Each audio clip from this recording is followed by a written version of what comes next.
Hi friends, welcome to our channel. இன்றைக்கி நம்ம இந்த வீடியோவில் இந்த ஹாலிடேஸ்க்கு குழந்தைங்களுக்கு பிடிச்ச மாதிரியான ரெசிபீஸ் எப்படி நம்ம வீட்டிலே சூப்பராக செஞ்சு கொடுக்கலாம் அப்படிங்கிறத பார்க்கலாம். ரொம்ப இன்ட்ரெஸ்டிங்காக குழந்தையோடு சேர்ந்து செய்யும்போது ஈஸியாக சூப்பராக செஞ்சிடலாம். ஃபஸ்ட்டு வந்து நம்ம பாஸ்தா எப்படி செய்யலான்னு பார்க்கலாம். 1 கப் அளவுக்கு பாஸ்தா எடுத்துருக்கிறேன். இதை வந்து நம்ம வேக வச்சுக்கலாம். நல்லா கொதிச்சதுக்கப்புறம் 1 ஸ்பூன் கல்லுப்பு சேர்த்துட்டு பாஸ்தா உள்ளே போட்டு வேக வச்சுக்கலாம். இது வேகிறதுக்கு வந்து ஒரு 10 to 15 மினிட்ஸ்க்குள்ளே நமக்கு வெந்துடும். நல்லா நமக்கு ஒயிட் கலர் ஆகி கைட்டை அழுத்தி பார்த்தோன்னா உடைய மாதிரி வரணும். அப்போனா வெந்துட்டுன்னு அர்த்தம். இது கூட 1 ஸ்பூன் ஆயில் கண்டிப்பாக சேர்த்துக்கணும். அப்போ தான் ஒன்றோடு ஒன்று ஒட்டாமல் சூப்பராக நமக்கு வந்து வெந்து வரும்போது கிடைக்கும்.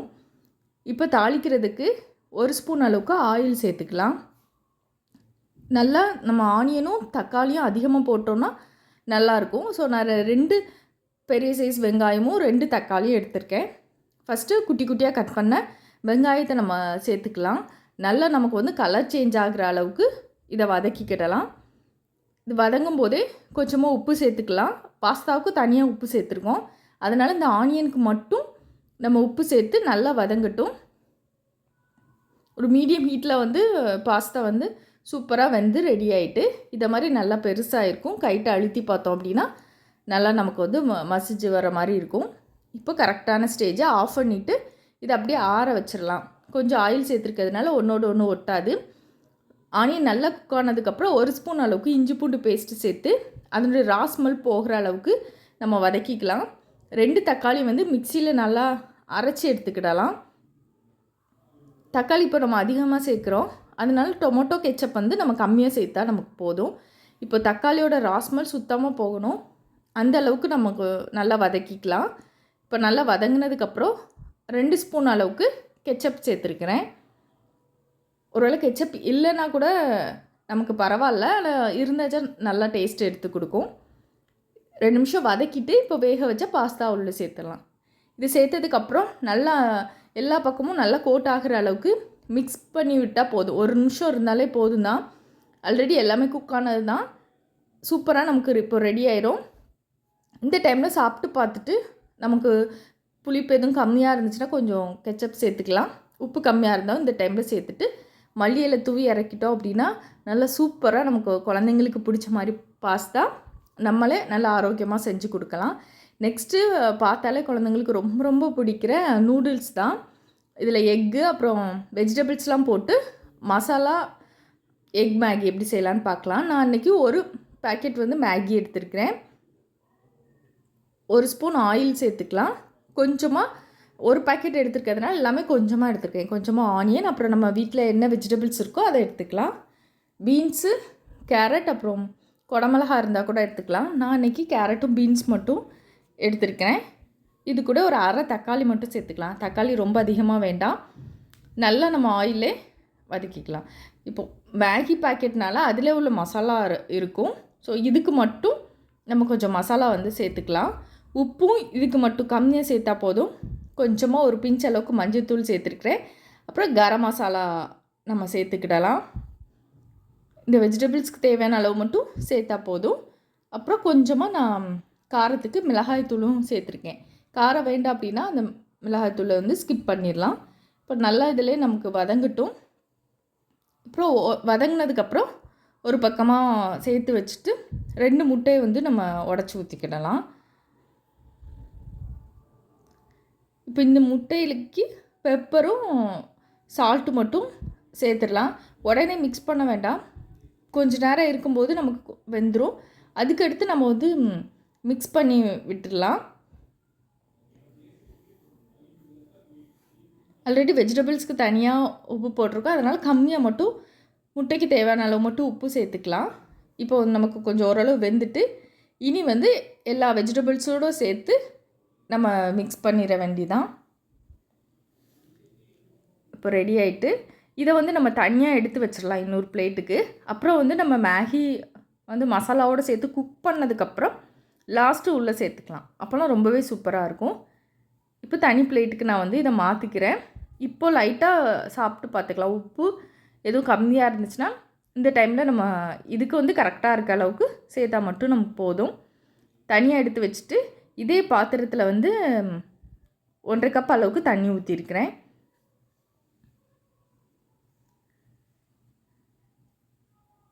தண்ணி நல்லா கொதித்ததும் நம்ம நூடுல்ஸை உள்ளே போட்டுடலாம். ஒருவேளை மேகி நீங்கள் எடுத்துக்கிடலை அப்படின்னா நார்மலாக ப்ளெயின் நூடுல்ஸ் இருந்துச்சுன்னா அந்த வெஜிடபிள்ஸ்க்கு வந்து நம்ம கரம் மசாலா போட்டாலும் அது கொஞ்சம் எக்ஸ்ட்ரா நம்ம சேர்த்துக்கிடணும். அப்போனா கரெக்டாக இருக்கும். ஏன்னா இதில் வந்து நம்ம மேகி மசாலா சேர்த்துக்கிறதுனால. இல்லைனா தனியாக நீங்கள் பேக்கெட்டில் மசாலா மேகி மசாலா பேக்கெட் வச்சுருந்தீங்கன்னா அந்த வெஜிடபிள்ஸோடு நம்ம சேர்த்துக்கிடலாம். இப்போ இதெல்லாம் குக் ஆகட்டும். 2 நிமிஷத்தில் குக் ஆனதுக்கப்புறம் லாஸ்ட்டாக இறக்குறதுக்கு முன்னாடி வந்து நம்ம அந்த முட்டையும் வெஜிடபிள்ஸும் சேர்த்துட்டா ரொம்பவே சூப்பராக இருக்கும். நமக்கு எவ்வளோ திக்னஸ் வேணுமோ அந்த அளவுக்கு வந்து தண்ணி ஊற்றினா போதும். அவ்வளோதான். இனி ரெடி ஆகிட்டு வெஜிடபிள்ஸ் முட்டையோடு சேர்த்து நூடுல்ஸ் சாப்பிடும்போது குழந்தைங்களுக்கு நல்லாயிருக்கும். அந்த ஃப்ளேவர் வந்து ரொம்பவே நல்லாயிருக்கும். கரம் மசாலாவும் போட்டிருக்கோம், மேகி மசாலாவும் போட்டிருக்கோம். காரெல்லாம் இருக்காது. ரொம்ப சூப்பரான டேஸ்ட்டில் அவங்களுக்கு ரொம்ப ரொம்ப பிடிக்கும். ஒரு டைம் கண்டிப்பாக இது மாதிரி நீங்கள் செஞ்சு கொடுங்க. அடிக்கடி கேட்பாங்க. வீக்லி ஒன்ஸ் வந்து நம்ம செஞ்சு கொடுக்கலாம் குழந்தைங்களுக்கு. அவங்களுக்கு ரொம்பவே என்ஜாய் பண்ணி சூப்பராக அவங்க சாப்பிடுவாங்க. 2 முட்டைக்கு பதிலாக 1 முட்டைனாலும் நம்ம போடலாம். 2 முட்டை போட்டால் வந்து கரெக்டாக இருக்கும். நெக்ஸ்ட்டு குழந்தைங்களுக்கு ரொம்ப ரொம்ப பிடிச்ச ஃப்ரெஞ்ச் ஃப்ரைஸ் வந்து வீட்டில் ரொம்ப ஈஸியாக செஞ்சிடலாம். எப்படி அவங்களுக்கு பிடிச்ச மாதிரி வீட்டில் செய்யலாம் அப்படிங்கிறத பார்க்கலாம். நான் இன்றைக்கி 3 உருளைக்கிழங்கு எடுத்துருக்கிறேன். மொத்தமாக செஞ்சு நம்ம குக் பண்ணிவிட்டு ஒரு ஜிப்லாக் கவரில் வச்சு ஃப்ரீசரில் வச்சு அப்பப்போ தேவைப்படும் போது எடுத்தும் பொரிச்சிக்கிடலாம். இல்லைன்னா ஃப்ரெஷ்ஷாக அப்பப்போ 2 உருளைக்கிழங்கு 3 உருளைக்கிழங்குல செஞ்சு சாப்பிட்லாம். ஃபஸ்ட்டு தோலெல்லாம் ரிமூவ் பண்ணிவிட்டு நமக்கு கொஞ்சம் திக்னஸ் கம்மியாக இருக்கிற மாதிரி இதை மாதிரி கட் பண்ணி எடுத்துக்கலாம். கரெக்டான ஷேப் நமக்கு வேணும்னா மேலே உள்ள ஓரத்தையும் கீழே உள்ள ஓரத்தையும் கட் பண்ணி, அப்போனா நமக்கு கொஞ்சம் வேஸ்ட் ஆயிரும். அதனால் நான் கட் பண்ணாமல் அப்படியே நான் அந்த ஷேப்லேயே நான் கட் பண்ணிக்கிறேன். ரொம்ப மெல்லிசாக வேண்டாம், ஏன்னா பொரிக்கும் போது இன்னும் கொஞ்சம் சின்னதாயிரும். அதனால் மீடியமான சைஸில் இருக்கிற மாதிரி கட் பண்ணி எடுத்துகிட்டு நல்லா ஜில்லுன்னு இருக்க வாட்டரில் போட்டு ஒரு 5 மினிட்ஸ் வச்சுருங்க. அப்புறம் இதை அலசிட்டு நல்லா கொதிக்கிற தண்ணியில் வந்து 1 ஸ்பூன் அளவுக்கு உப்பு சேர்த்துட்டு உள்ளே போட்டுடலாம். உள்ளே போட்டு 3 to 5 மினிட்ஸ் அப்படி இருக்கட்டும். அந்த சூட்டில் உருளைக்கிழங்கோட ஒரு லேயர் மட்டும் நமக்கு வெந்திருக்கும். அப்போனா கரெக்டாக இருக்கும். இப்போது 5 மினிட்ஸ் ஆனதுக்கப்புறம் அதை மட்டும் தனியாக வடிகட்டி எடுத்து இப்போ வளர்த்திடணும். நம்ம இனி பொரிக்க போகிறோம். அதனால் ஈரப்பதம் இல்லாமல் கொஞ்சம் வளர்த்திக்கலாம். ஒரு காட்டன் கிளாத்தில் வந்து இது ஒரு 10 to 15 நிமிஷம் நம்ம போட்டு வச்சிட்டோம் அப்படின்னா சீக்கிரம் ஈரத்தன்மைலாம் போயிடும். மேலே கூட நம்ம ஒத்தி கூட எடுத்துக்கிடலாம். இந்த டைமில் வந்து நம்ம பொரிக்க போகிறோம். 2 டைம் பொரிக்கணும். ஃபஸ்ட்டு லோ ஃப்ளேமில் வச்சு குக் பண்ணிவிட்டு திருப்பி ஹை ஃப்ளேமில் வச்சுட்டு பொரிக்கும்போது நம்ம கடையில் கிடைக்கிற மாதிரி உள்ளே நல்லா வந்து சாஃப்டாக இருக்கும், வெளியில் கிறிஸ்பியாகவும் கிடைக்கும். ஸோ ஃபஸ்ட்டு நல்லா லோ ஃப்ளேமில் வச்சுட்டு லைட்டாக ஹீட் ஆன பிறகு நம்ம போடணும். அப்போ தான் கரெக்டான ஸ்டேஜாக இருக்கும். இந்த டைமில் வந்து கலர் வந்து ரொம்ப சேஞ்ச் ஆகக்கூடாது, லைட்டாக சேஞ்ச் ஆக வரும். ஒரு 2லேருந்து 3 நிமிஷம் இருந்தால் மட்டும் போதும். அந்த ஃபஸ்ட் லேயர் லைட்டாக கலர் சேஞ்ச் ஆகிற டைமில் எடுத்துடலாம். இந்த டைமில் எடுத்துடலாம். ஆனால் ஃபுல்லாக கலர் சேஞ்ச் ஆகாது. இந்த டைமில் எடுத்து வச்சிடலாம். இதை மாதிரி எல்லாத்தையுமே பொரித்து எடுத்து வச்சுட்டு திருப்பி வந்து நம்ம ஃபஸ்ட்டு எடுத்து வச்சுருக்கோம்ல அதை நல்லா ஆயில் ஹீட் ஆனதுக்கப்புறம் உள்ளே போட்டு இப்போ நல்லா பொரிச்சிட வேண்டியதாக. நல்லா கலர் கொடுத்த உடனே எடுத்துடணும்.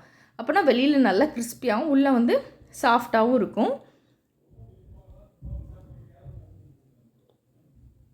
அப்படி சூடோடு எடுத்து சர்வ் பண்ணோம் அப்படின்னா ரொம்பவே நல்லாயிருக்கும். அப்படி ப்ளெயினாக கொடுக்கலாம். இல்லைனா கொஞ்சம் மிளகாய் தூள் வந்து மேலே ஸ்ப்ரெட் பண்ணிவிட்டு குழந்தைங்களுக்கு கொடுக்கலாம். அவ்வளோதான். ரொம்ப ரொம்ப சூப்பரான ஃப்ரெஞ்ச் ஃப்ரைஸ் நம்ம வீட்டிலே ரெடி பண்ணி குழந்தைங்களுக்கு கொடுத்துடலாம். அப்புறம் ஸ்வீட் கார்ன் வந்து குழந்தைங்களுக்கு ரொம்ப ரொம்ப பிடிக்கும். ஸோ அவங்களுக்கு பிடிச்ச மாதிரி மசாலா ஸ்வீட் கார்ன் எப்படி பண்ணலாம் அப்படிங்கிறத பார்க்கலாம். ஃபஸ்ட்டு நம்ம குக்கரில் வந்து வேக வச்சு எடுத்துக்கலாம் ஸ்வீட் கார்னை. அதுக்கடுத்து இதை உரிச்சிக்கலாம். நல்லா சூடோடு அப்படியே நம்ம எடுத்துக்கலாம். ஒரு 8லேருந்து 10 நிமிஷத்துக்குள்ளே சூப்பராக நமக்கு வந்து வெந்து ரெடி ஆயிரும். இதுக்கடுத்து லைட்டாக கொஞ்சம் சூடு கம்மியாகிற டைமில் நம்ம உரிச்சு எடுத்துக்கலாம். ஸ்பூனை வச்சு ஈஸியாக உரிச்சிடலாம். இது சூடோடு இருக்கும். இப்போ வந்து ஒரு 1/4 ஸ்பூன் பட்டர் சேர்த்துக்கிறேன். அந்த சூட்டில் அது மெல்ட் ஆயிரும். கொஞ்சமாக உப்பு, பெப்பர், அப்புறம் ஆம்ச்சூர் பவுடர் தான் சேர்க்கணும். ஆம்ச்சூர் பவுடர் இல்லைன்னா பரவாயில்ல. என்கிட்ட இன்றைக்கி ஆம்ச்சூர் பவுடர் இல்லை. அதுக்கு பதில் நான் கரம் மசாலா சேர்த்துக்கிறேன். கரம் மசாலாவும் கொஞ்சமாக மிளகாய்த்தூளும் சேர்த்துருக்கேன். ஸோ உப்பு, பெப்பர், மிளகாய்த்தூள், கரம் மசாலா. கரம் மசாலா மட்டும் ஒரு 2 பிஞ்சு சேர்த்துக்கலாம். மீதி எல்லாமே ஒரு பிஞ்சு இந்த அளவுக்கு வந்து கரெக்டாக இருக்கும். அவ்வளோதான். அந்த பட்டரும் நமக்கு மெல்ட் ஆகி சூப்பரான டேஸ்ட்டில் நமக்கு இருக்கும். குழந்தைங்க ரொம்ப என்ஜாய் பண்ணி சாப்பிடுவாங்க. நெக்ஸ்ட்டு வந்து சாண்ட்விச் குழந்தைங்களுக்கு ரொம்பவே பிடிக்கும். அது எப்படி பண்ணலான்னு பார்க்கலாம். ஃபஸ்ட்டு பட்டர் வந்து லைட்டாக நம்ம தேய்ச்சிக்கலாம். பட்டர் வந்து இல்லை அப்படின்னா நெய் எடுத்துக்கலாம். அதுவுமே இல்லைனாலும் பிரச்சனை இல்லை, லைட்டாக ஆயில் சேர்த்துக்கலாம். ஃபஸ்ட்டு வந்து ப்ரெட்டை வந்து டோஸ்ட் பண்ணிக்கலாம். அதுக்கு முன்னாடியே ஆனியன், கேரட், தக்காளி வந்து குட்டியாக நம்ம வந்து கட் பண்ணி சேர்த்துக்கலாம். வெள்ளரிக்காய் இதை சேர்த்துக்கலாம். அடுத்த பக்கம் திருப்பி போட்டுட்டு இனி வந்து டைரெக்டாக வெஜிடபிள்ஸ் வைக்க வேண்டியதான். ஒரு பக்கம் வந்து பட்டரை ஸ்ப்ரெட் பண்ணிக்கலாம். இன்னொரு பக்கம் வந்து கொஞ்சம் ஜாம் வந்து ஜாமில் கெச்சப் சேர்த்துக்கிடலாம். இப்போ வந்து அடுப்பு லோ ஃப்ளேமில் வச்சுருக்கேன். நல்ல லோ ஃப்ளேமில் வச்சுருக்கேன். திருப்பி போட்ட உடனே ஸ்ப்ரெட் பண்ணிவிட்டு இனி வெஜிடபிள்ஸ்லாம் எடுத்து அடிக்கிற வேண்டியதான். என்ன வெஜிடபிள்ஸ் இருக்கோ அதை நம்ம சேர்த்துக்கிடலாம். ஆனியன், டொமேட்டோ, குக்கும்பர், அப்புறம் கேரட். இது ரொம்பவே நல்லாயிருக்கும். நல்ல லோ ஃப்ளேமில் தான் இப்போ நமக்கு இருக்குது. நல்லா கிறிஸ்பியாக கடையில் வாங்குற மாதிரி வரணும் அப்படின்னா நம்ம நல்லா அழுத்தம் கொடுத்தோம்னா அதை மாதிரி நமக்கு கிடைக்கும். இப்போ கீழே நல்லாவே ரோஸ்ட் ஆகிருக்கும். இப்போ ஒரு தோசை பரட்டியோட பேக் சைடு அல்லது ஏதாவது ஒரு கரண்டியோட பேக் சைடு வச்சு நல்லா அழுத்தம் கொடுக்கணும். அப்புறம் திருப்பி போடும்போது உள்ளே இருக்கிறது வெளியில் வராமல் கேர்ஃபுல்லாக திருப்பி போடணும். இப்போ வந்து ஒரு நிமிஷம் வச்சு இதை மாதிரி நம்ம அழுத்தும் போது கீழே நல்லா ரோஸ்ட் ஆயிரும். நல்லா நமக்கு வந்து கிறிஸ்பியாகவே கிடைக்கும் வெளியில் உள்ள லேயர். இனி ஸ்டவ் ஆஃப் பண்ணிட வேண்டிதான். இனி அந்த சூடோடு நம்ம கட் பண்ணி சர்வ் பண்ண வேண்டிதான். ரொம்பவே சூப்பரான வாசனையோட குழந்தைங்களுக்கு பிடிச்ச மாதிரியான நம்ம செஞ்சு கொடுத்துடலாம். அவ்வளோதான். ரொம்ப ரொம்ப ஈஸி. இதை ஒரு நாள் செஞ்சு குழந்தைங்களுக்கு கொடுத்துடலாம். நெக்ஸ்ட்டு வந்து வேர்க்கடலை வந்து இதை மாதிரி செஞ்சு கொடுத்தோம்னா குழந்தைங்க நல்லாவே விரும்பி சாப்பிடுவாங்க. உப்பு போட்டு வேர்க்கடலையை வந்து வேக வச்சு எடுத்துருக்கிறேன். மாங்காய் வந்து எல்லா குழந்தைங்களுக்குமே ரொம்ப ரொம்ப பிடிக்கும். ஸோ மாங்காய், கொஞ்சமாக கேரட் துருவி வச்சுருக்கேன், ஆனியன், அப்புறம் கொஞ்சமாக கொத்தமல்லி இலை வச்சுருக்கிறேன். இவ்வளோ மட்டும் இருந்தால் போதும். இப்போ இதெல்லாத்தையும் மிக்ஸ் பண்ணிவிட்டு நம்ம இது கூட உப்பு மட்டும் சேர்த்தா போதும். நல்லா மிக்ஸ் பண்ணோன்னா ரொம்பவே நல்லாயிருக்கும் டேஸ்ட்டு. மாங்காவோடு சேர்த்து குழந்தைங்க ஆனியன் மாங்காவோடு சேர்த்து சாப்பிடும்போது குழந்தைங்களுக்கு வந்து நல்லா இன்ட்ரெஸ்டிங்காக இருக்கும். வீக்லி ஒன்ஸ் வந்து இதை மாதிரி செஞ்சு கொடுக்கலாம். அவங்க ரொம்பவே விரும்பி சாப்பிடுவாங்க. வேர்க்கடலை எல்லாத்தையுமே. சுண்டலும் இதே மாதிரி வெள்ளை கலர் சுண்டல் அல்லது பட்டாணியும் இதை மாதிரி ட்ரை பண்ணலாம்.